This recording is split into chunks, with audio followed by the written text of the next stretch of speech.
Coba deh, kalau dengar kata perang, apa sih yang kebayang di pikiran kamu? Pasti langsung mikir tentara, tank, ledakan gede-gedean kan? Tapi, gimana kalau aku bilang perang paling berbahaya zaman sekarang itu justru yang nggak kelihatan sama sekali? Yep, inilah perang yang lagi kita hadapi tiap hari. Seringnya malah tanpa kita sadari. Nah, di sini nih letak bedanya. Di satu sisi, kita punya perang klasik yang jelas banget kelihatan. Tapi di sisi lain, itulah wajah perang modern. Pertarungannya udah bukan lagi di lapangan terbuka. Senjatanya, ekonomi. Pelurunya, propaganda. Dan medan perangnya, ada di dalam pikiran kita semua. Oke, biar kita paham betul soal perang modern ini, kita bakal bedah 5 bagian penting.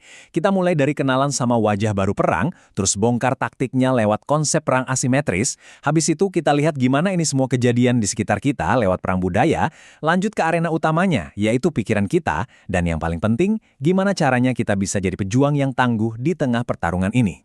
Kita masuk bagian pertama ya, wajah baru sebuah perang.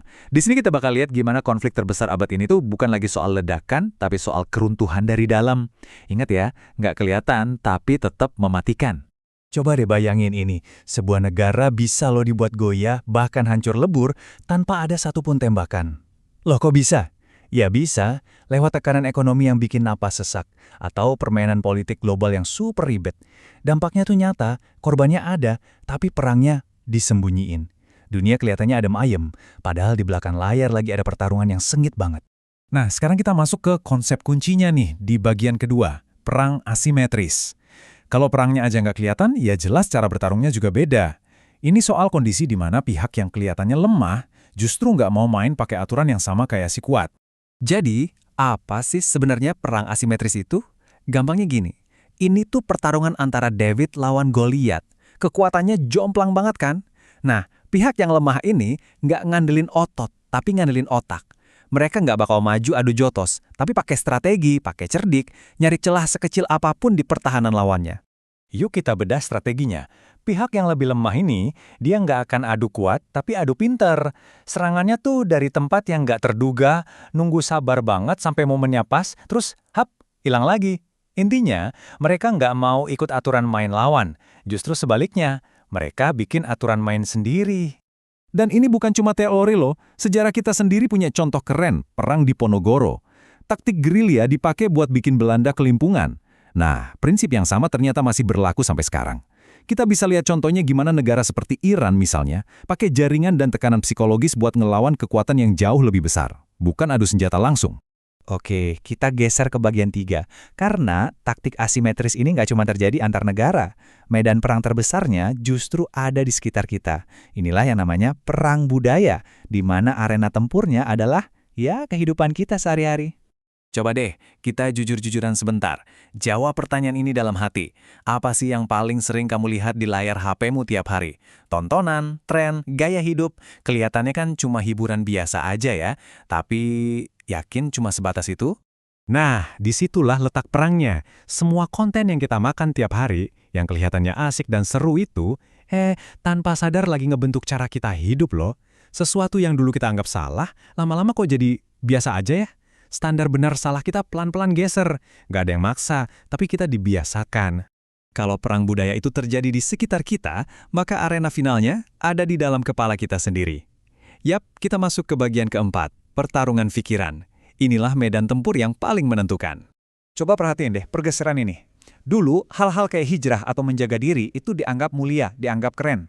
Sekarang, coba deh lihat.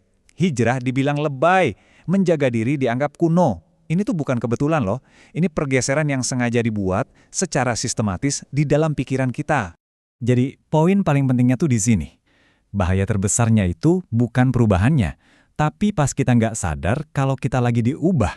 Pas kita mulai kehilangan arah, tapi nggak ngerasa tersesat. Pas kita mulai menjauh dari Allah, tapi ngerasa baik-baik aja. Nah, ini dia kekalahan yang paling mengerikan. Dan sebenarnya ini bukan masalah baru. Lebih dari 1400 tahun lalu, Al-Quran udah ngasih kita warning. Dan janganlah kamu mengikuti sesuatu yang tidak kamu ketahui. Ayat ini tuh kayak pengingat buat kita, bahwa semua yang kita dengar, kita lihat, dan yang ada di hati kita, itu semua bakal dimintai pertanggungjawaban. Ini panggilan buat kita semua untuk selalu waspada dan terus belajar. Terus, apa dong yang bisa kita lakuin? Gimana cara kita ngelawan? Nah, kita masuk ke bagian terakhir dan yang paling penting, menjadi pejuang asimetris. Kuncinya ada di sini, dengerin baik-baik. Kita kalah itu bukan karena kita lemah, tapi karena kita nggak sadar kalau kita lagi ada di medan perang. Ini dia 4 langkah perlawanan kita. Pertama, dan ini fondasinya, sadar. Akui dulu kalau perang pemikiran ini nyata dan lagi kejadian sekarang. Kedua, perkuat benteng diri. Ngaji. Jadikan ilmu dan akidah sebagai filter utama buat nangkis semua serangan. Ketiga, balikan senjata mereka. Gunakan media digital. Jangan cuma jadi target, tapi ubah sosmed jadi alat dakwah. Dan yang keempat, bangun kekuatanmu sendiri. Jadilah produktif. Fokus belajar, fokus berkarya. Itu bentuk perlawanan paling keren dan paling kuat. Jadi kesimpulannya jelas banget ya, pertarungan zaman sekarang itu pemenangnya bukan yang paling kuat fisiknya, tapi yang paling sadar.